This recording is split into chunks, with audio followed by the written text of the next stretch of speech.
ಜಿ5 ಇರುವಾಗ ನೀವು ನಿಮ್ಮ ನೆಚ್ಚಿನ ಶೋಗಳನ್ನ ಎಂದಿಗೂ ಮಿಸ್ ಮಾಡಿಕೊಳ್ಳುವುದಿಲ್ಲ. ಅದು ಸಂಪೂರ್ಣ ಉಚಿತವಾಗಿ. ವೀರು ಕರ್ದ್ಯಾ? ಹ್ಞೂ ಅಕ್ಕ. ಅಕ್ಕ, ಸಾಲಿಗ್ರಾಮದಿಂದ ನರಸಯ್ಯನವರು ಬಂದಿದ್ದರು.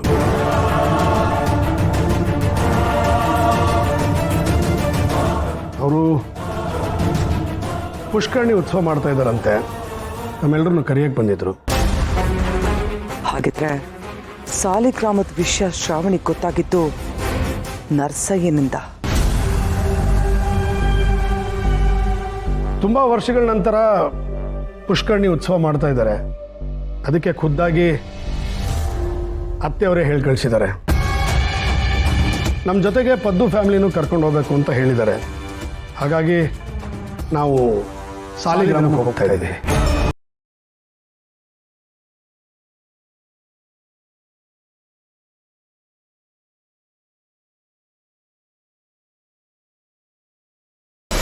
ನಾವೇನಾದ್ರೂ ಅಲ್ಲಿಗೆ ಹೋದ್ರೆ ಶ್ರಾವಣಿಗೆ ಎಲ್ಲ ವಿಷಯನೂ ಗೊತ್ತಾಗುತ್ತೆ.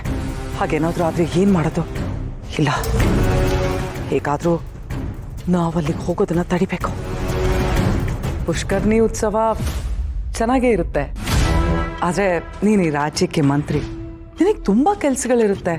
ಇದನ್ನೆಲ್ಲ ಬಿಟ್ಟು ಅಷ್ಟೊಂದಿನ ರಜಾ ಹಾಕಿ ಅಲ್ಲಿಗೆ ಹೋಗಿ ಕೂರಕ್ಕಾಗತ್ತಾ? ಅದು ಅಲ್ಲದೆ ನಂದಿನಿ ಹೋದ್ಮೇಲೆ ಪುಷ್ಕರ್ಣಿ ಉತ್ಸವ ನಡೆದೇ ಇಲ್ಲ. ಹಾಗಾಗಿ ಆ ಊರ್ ಜನಕ್ಕೆ ಉತ್ಸವ ಆಗಲಿ ನಾವಾಗಲಿ ನೆನಪಿರೋದಿಲ್ಲ.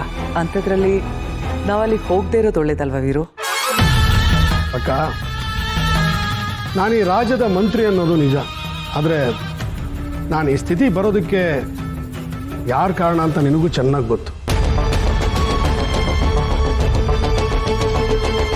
ನಾನು ದೇವ್ರ ಮಾತನ್ನು ಬೇಕಾದರೆ ತೆಗೆದಾಕ್ತೀನಿ, ಆದರೆ ನನ್ನ ಪಾಲಿಗೆ ದೇವರಾಗಿದ್ದಾರಲ್ಲ, ಅವ್ರ ಮಾತನ್ನು ಮಾತ್ರ ತೆಗೆದಾಕಲ್ಲ.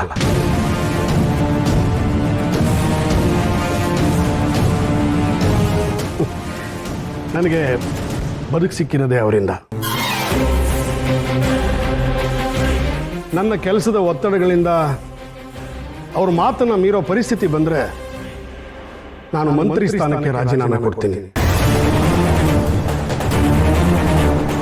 ಆದರೆ ಅತ್ತೆ ಮಾತನ್ನು ಮಾತ್ರ ಮೀರಲ್ಲ.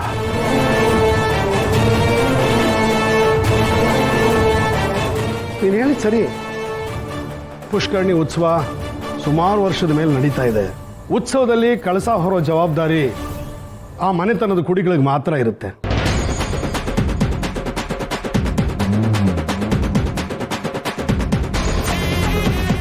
ಅದಕ್ಕೋಸ್ಕರ ಊರು ಜನ ನಮಗಾಗಿ ಕಾಯ್ತಾ ಇರ್ತಾರೆ. ಆ ಮನೆ ಸಂಪ್ರದಾಯ ನನ್ನ ಸ್ವಂತ ಕಾರಣಗಳಿಂದ ತಪ್ಪಿಸೋದು ನನಗಿಷ್ಟ ಇಲ್ಲ.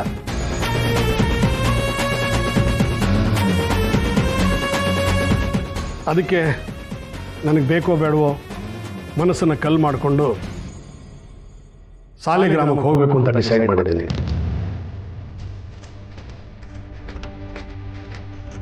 ನಾವೆಲ್ಲರೂ ಪುಷ್ಕರಣಿ ಉತ್ಸವಕ್ಕೆ ಸಾಲಿಗ್ರಾಮಕ್ಕೆ ಹೋಗ್ತಾ ಇದ್ದೀವಿ.